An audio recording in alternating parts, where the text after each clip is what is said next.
মধ্যপ্রাচ্যের চলমান উত্তেজনার প্রেক্ষাপটে নতুন করে উদ্বেগ তৈরি করেছে যুক্তরাষ্ট্রের সম্ভাব্য এক সামরিক পরিকল্পনার খবর।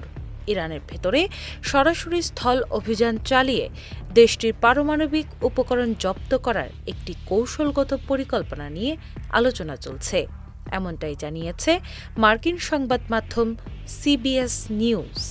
প্রতিবেদনে বলা হয়েছে, যুক্তরাষ্ট্রের একাধিক সরকারি সূত্রের বরাতে জানা গেছে, পরিকল্পনার কেন্দ্রে রয়েছে অত্যন্ত গোপন ও উচ্চ ঝুঁকিপূর্ণ একটি অভিযান।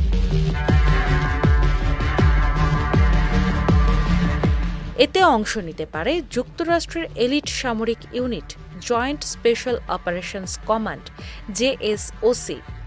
এই বিশেষ বাহিনী সাধারণত বিশ্বের বিভিন্ন প্রান্তে সংবেদনশীল ও কৌশলগত মিশন পরিচালনার জন্যই পরিচিত।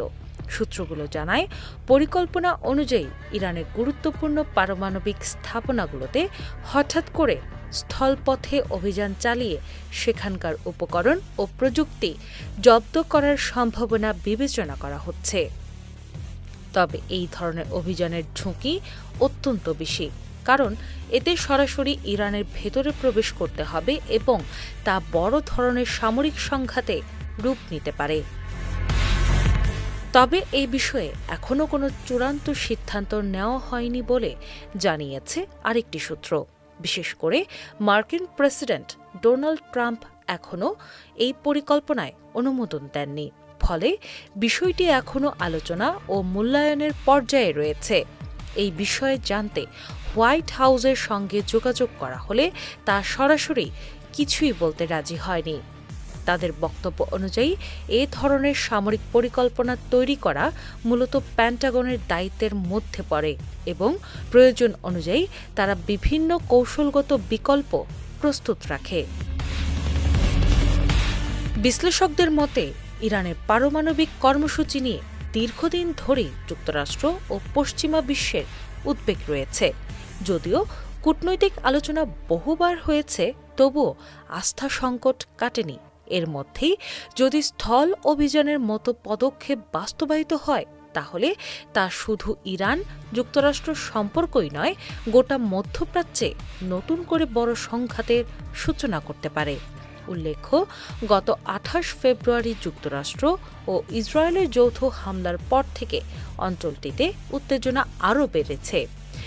বিভিন্ন অবকাঠামো লক্ষ্য করে ধারাবাহিক হামলা চললেও ইরানের পারমাণবিক স্থাপনাগুলো এখনও সরাসরি আঘাতের মুখে পড়েনি, এমনটাই জানা গেছে। এর আগেও ২০২৫ সালের জুনে ইসরায়েল ইরান ১২ দিনের সংঘাতের সময় যুক্তরাষ্ট্র ইরানের একাধিক পারমাণবিক স্থাপনাকে লক্ষ্যবস্তু করেছিল বলে অভিযোগ রয়েছে। ফলে বর্তমান পরিস্থিতিতে স্থল অভিযানের সম্ভাবনা নতুন করে সেই উত্তেজনাকেই উস্কে দিচ্ছে। সব মিলিয়ে ইরানের পারমাণবিক সক্ষমতা নিয়ন্ত্রণে যুক্তরাষ্ট্রের সম্ভাব্য এই পরিকল্পনা আন্তর্জাতিক রাজনীতিতে নতুন এক অনিশ্চয়তার বার্তা দিচ্ছে। এখন দেখার বিষয়, কূটনীতি নাকি সামরিক পথ, কোনটি শেষ পর্যন্ত বেছে নেয় ওয়াশিংটন। দিনা ইসলাম, বাংলাবাজার পত্রিকা।